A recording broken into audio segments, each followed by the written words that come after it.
अब universal client है क्या? यूनिवर्सल क्लाइंट जो लाया गया है वो इसलिए लाया गया, उसके दो कारण है। एक, रेसिडेंट को परेशानी ना हो। कोई भी व्यक्ति अपना आधार कार्ड बनवाने जाता है, हम में से कोई भी जाएगा और उसका आधार कार्ड की एप्लीकेशन अगर रिजेक्ट हो जाएगी तो हमारे को अलग से एक फ्रस्ट्रेशन भी होगा और बार बार चक्कर लगाने पड़ेंगे।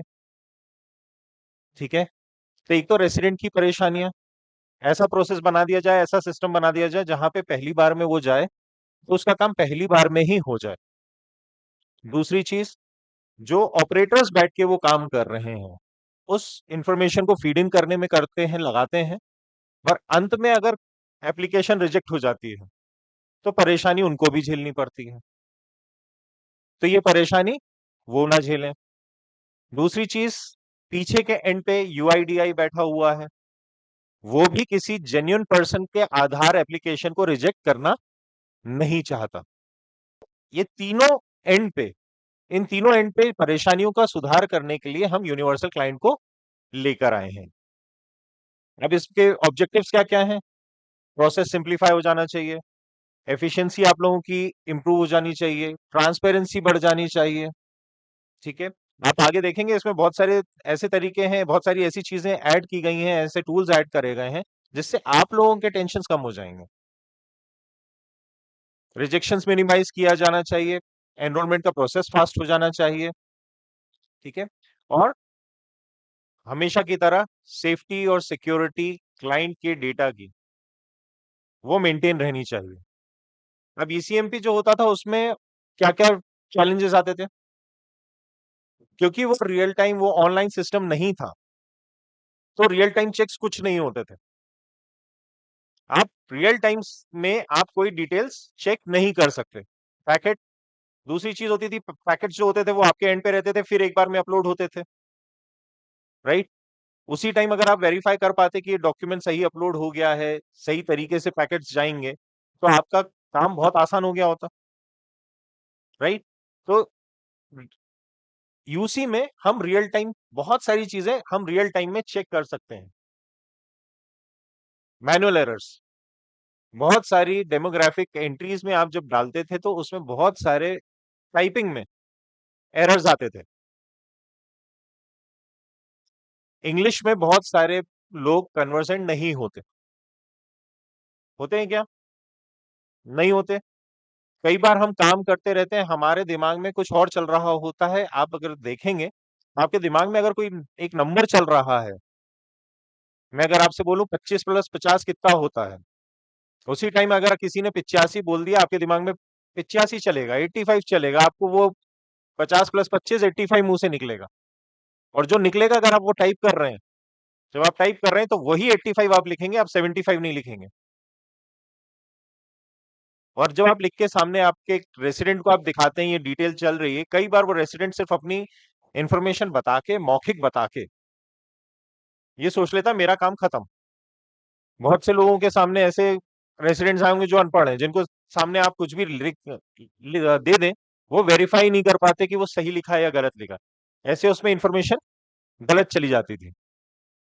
ऐसे बहुत सारे रीजंस थे जिसके कारण इन डेमोग्राफिक एरर्स होते थे, इंफॉर्मेशन गलत फीड इन हो जाती थी। अब यूनिवर्सल क्लाइंट आने के बाद ऐसी बहुत सारी इंफॉर्मेशन को हम वेरीफाई कर सकते हैं और सही इंफॉर्मेशन को हम सिस्टम में डाल सकते हैं।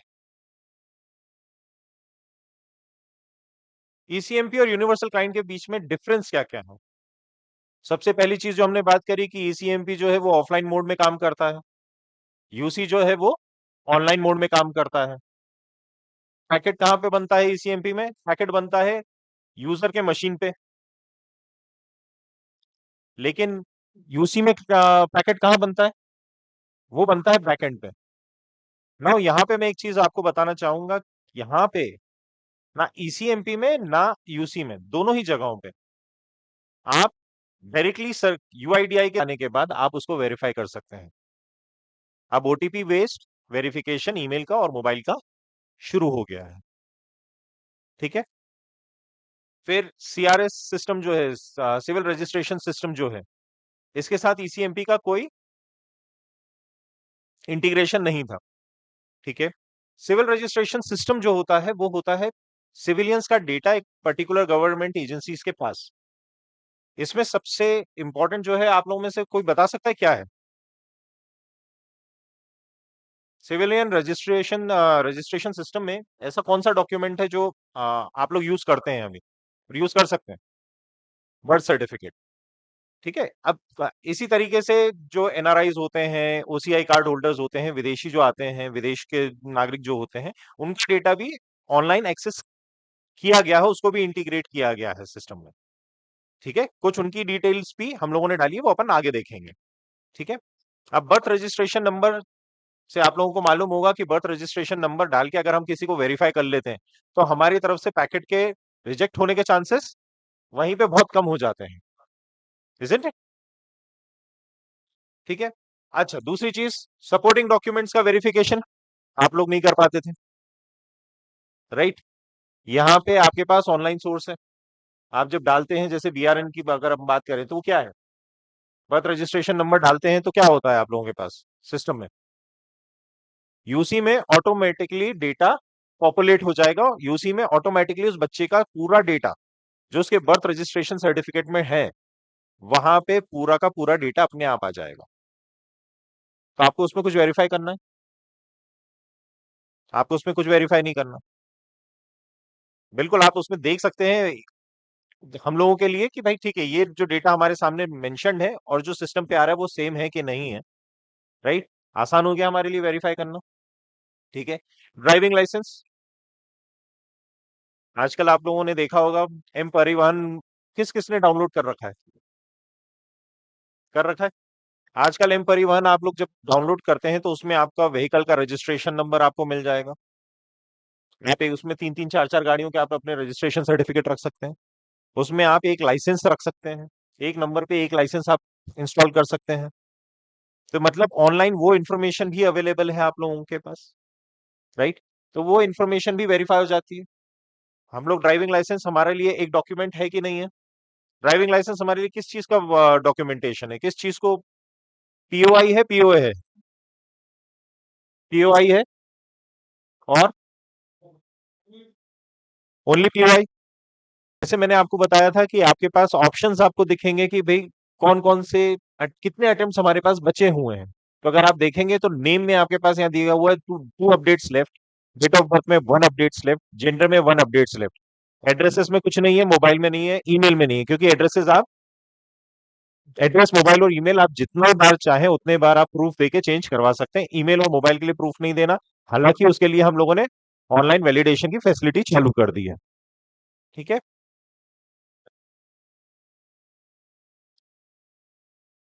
इस तरीके से आपने जो डॉक्यूमेंट स्कैन करा है, वो डॉक्यूमेंट आपको इस तरीके से आपके क्लाइंट पे दिखेगा, आपके फ्रंट एंड पे दिखेगा। नीचे अगर आप देखेंगे तो यहाँ पे सेव करके ऑप्शन दिया हुआ है, स्कैन नेक्स्ट पेज दिया हुआ है, नेक्स्ट पेज दिया है, प्रीवियस पेज दिया है। जैसे ही आप सेव करेंगे, ये डॉक्यूमेंट सेव हो जाएगा। ठीक है। सेव नहीं करना है, आप बैक चले जाइए और सिस्टम में दोबारा से उसको अपडेट कर दीजिए। ईमेल आईडीज वेरिफिकेशन होता है, ओटीपी आप जब व्यक्ति के पास जाएगा, ओटीपी आप अपने सिस्टम में डालेंगे, वो वैलिडेट हो जाएगा। ठीक है। एचओएफ, एचओएफ क्या होता है? Head of family. उन सब के वेरिफिकेशन रियल टाइम में चल रहे हैं। उसके थंब इंप्रेशन, और जब आप लेते हैं बायोमेट्रिक लेते हैं तो वो वेरीफाई वहीं पे हो जाता है उसी टाइम पे। सर्विसेज अगर आप देखेंगे तो लेफ्ट हैंड साइड में देखेंगे तो न्यू एनरोलमेंट दिया हुआ है। न्यू एनरोलमेंट तीन तीन कैटेगरी में है। एक वयस्क, जो व्यक्ति 18 साल से ऊपर है, बच्चे जो 5 साल से कम उम्र के हैं, और वो बच्चे जो 5 साल से ऊपर और 18 साल से नीचे हैं। फिर उसके बाद आपके पास आता है अपडेट का ऑप्शन, जहां पे डेमोग्राफिक और बायोमेट्रिक अपडेट्स है। और राइट हैंड साइड में आप देखेंगे तो आपके पास है डॉक्यूमेंट अपडेट, फाइंड आधार, पीवीसी कार्ड और एक्टिवेट आधार। ये फैसिलिटी आपके पास एक ही क्लाइंट पे है। अब ऑपरेटर के बेनिफिट्स हम लोगों ने शुरुआत में, सेशन की शुरुआत में बात करी थी। रिजेक्शन कम हो जाते हैं, क्योंकि डॉक्यूमेंट्स जो होते हैं वो वेरीफाई आप कर सकते हैं। ठीक है। और कोई एरर होती है तो शुरुआत में ही आपको दिख जाती है। ये सारी चीजें अगर होती हैं, और प्री फिर जब हम लोग कोई डॉक्यूमेंट को किसी दूसरे सिस्टम से लेते हैं, सिस्टम से हम अगर डेटा उठाते हैं, तो आपके पास फील्ड्स ऑटोमेटिकली फिलअप हो जाती हैं, उसमें आपका टाइम बचता है। जब रियल टाइम डेटा आता है तो क्या होता है, आप प्रोसेस ज्यादा जल्दी कर सकते हो। अच्छा, मिसयूज सबसे बड़ा रीजन, सबसे बड़ी प्रॉब्लम, अब मिसयूज कोई नहीं कर सकता। कोशिश हमारी है कोई पहले भी कोई ना करे, लेकिन क्या होता था, लॉग इन करे आप सिस्टम से हट सकते हो, सिस्टम हटा लिया जाता था। ऑनलाइन है, जियो टैगिंग, आईपी एड्रेसेस, सारी चीजें, राइट। और आप जब भी लॉग इन करते हैं तो हर बार आपको लॉग इन करना है, हर एंट्री पे। सिस्टम छोड़ोगे अब अपना, किसी और को दोगे, वैसे तो वो एक आपराधिक गतिविधि होती है, बट अब आप वो करना ही नहीं चाहोगे और कर भी नहीं पाओगे। ठीक है, इंटरफेस हम लोग ऑलरेडी देख चुके हैं। अच्छा, सिनेरियोस क्या क्या है, अलग अलग सिनेरियोस आपके सामने आते हैं, उसका फ्लो चार्ट बना हुआ है। और ये फ्लो चार्ट जो बना है, जब आप यूसी में जाते हैं तो यूसी में ये चीज आपको बड़े हेल्पफुल आती है, क्योंकि यूसी में ऑलरेडी इस तरीके का फ्लो चार्ट बना हुआ है। फ्लो चार्ट का मतलब है, जब आप काम करने जाएंगे तो आपके पास ऐसे ऑप्शंस आएंगे, जैसे एनरोलमेंट जा रहे हैं तो मैंने आपको बताया आपके पास 3 कैटेगरीज आती है, अबव 18 ईयर्स, 5 से 18 साल के बीच में, और 5 साल से कम उम्र के बच्चे। तो जब आप राइट हैंड कॉर्नर में देखेंगे 18 साल से ऊपर में जाते हैं तो आपके पास ऑप्शन ईसीएमपी में नहीं आता था, यूनिवर्सल क्लाइंट में आपके पास ऑप्शन आ जाएगा कि इंडियन है, फॉरेन है, या एनआरआई है। आप जब उस पर क्लिक करेंगे, मान लीजिए आपने इंडियन पे क्लिक करा, तो फिर वो आपसे नेक्स्ट ऑप्शन पूछेगा डॉक्यूमेंट बेस्ड है या head of the family based है।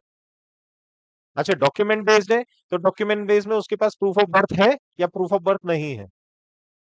आपने ये जब इन्फॉर्मेशन डाली तो सिस्टम ऑटोमेटिकली उसको आगे लेकर जाएगा और आपसे उस तरीके के सवाल पूछेगा जो सवाल अब उसको जरूरी है पूछना। अगर head of the family based है, तो डॉक्यूमेंट किसके मांगेगा वो, किस रूप में पेरेंट्स के मांगेगा, कौन सा डॉक्यूमेंट मांगेगा पेरेंट का, कौन सा डॉक्यूमेंट किस चीज में, किस चीज के प्रूफ में के रूप में मांगेगा वो, कि जहां पे आपका डेटा जो है एक पर्टिकुलर एजेंसी के पास है जहां से हम वेरीफाई कर सकते हैं। ठीक है, तो उसमें होता क्या है कि जब आप वो बीआरएन नंबर डालते हैं और डेटा फेच हो सकता है, तो वहां से वो फेच कर लेगा, डेटा आपके सामने आ जाएगा। लेकिन मान लीजिए ऐसा बर्थ सर्टिफिकेट इशू किया गया है, जो गवर्नमेंट एजेंसीज जिन्होंने किया है, वो उस सिस्टम से नहीं जुड़े हैं या पुराने नहीं जुड़े हैं, उस केस में आप क्या करेंगे, उस केस में तो डेटा अपने आप पॉपुलेट नहीं होगा, उस केस में आपको डेटा अपने हाथों से डालना है। मेजोरिटी ऑफ द टाइम वो डॉक्यूमेंटेशन की बात आती है, जहां डॉक्यूमेंटेशन के चेंजेस किए गए हैं। आपके पास यूनिवर्सल क्लाइंट या ईसीएमपी दोनों में से सिलेक्शन करने का ऑप्शन आएगा, क्या आपको सिलेक्ट करना है, तो आप यूनिवर्सल क्लाइंट सेलेक्ट करेंगे। यूनिवर्सल क्लाइंट जब आप सेलेक्ट करेंगे तो आपको ऊपर पहले सेलेक्ट करना है कि आप किस तरीके से अपने आप को बायोमेट्रिकली, ये ऑपरेटर के लिए कि ऑपरेटर अपने आप को किस तरीके से आइडेंटिफाई करवाना चाहता है, बायोमेट्रिक में कौन सी चीज यूज करेगा। आधार नंबर आप डालेंगे, कैप्चा आप डालेंगे, आप लॉग इन करेंगे, उसके बाद आपके पास बायोमेट्रिक वेरीफाई करने के लिए ऑप्शन आ जाएगा। उसके बाद फ्रंट एंड में एंटर करेंगे, सबसे पहला ऑप्शन आधार 18 साल या उससे ऊपर, नया एनरोलमेंट, आप उसको सेलेक्ट करेंगे। अब एनरोलमेंट में जैसे हमने पिछली स्लाइड्स में कवर किया था कि एनरोलमेंट दो तरीके से होता है, डॉक्यूमेंट बेस्ड एनरोलमेंट होगा और एचओएफ बेस्ड एनरोलमेंट होगा। तो ये ऑप्शन आपके सामने आएगा कि भाई आप एनरोलमेंट किस तरीके से करना चाहते हैं, डॉक्यूमेंट बेस्ड करेंगे कि head of the family based करेंगे।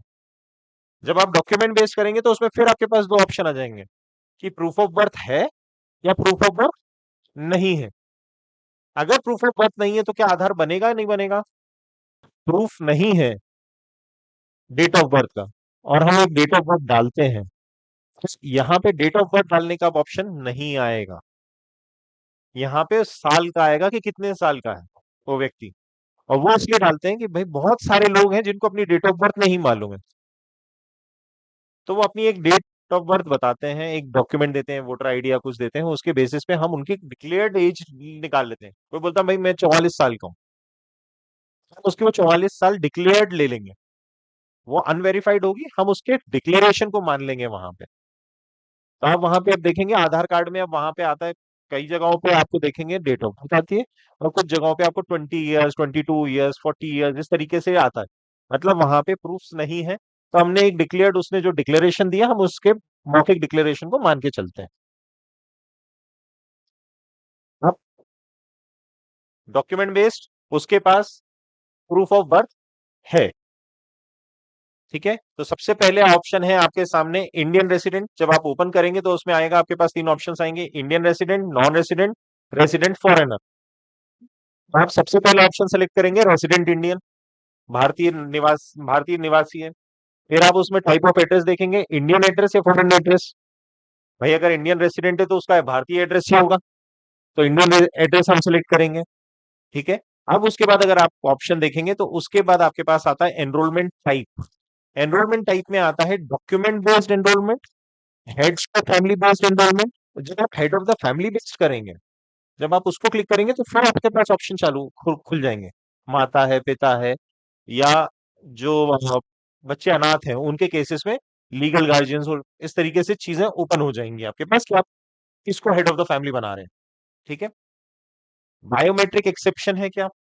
बायोमेट्रिक एक्सेप्शन की बात हम कहां पे करते हैं? बायोमेट्रिक एक्सेप्शन होता है जब किसी की फिंगरप्रिंट्स में प्रॉब्लम हो, फिंगर्स नहीं है, या आईज में प्रॉब्लम आ रही है, तो वो बायोमेट्रिक एक्सेप्शन की बात होती है।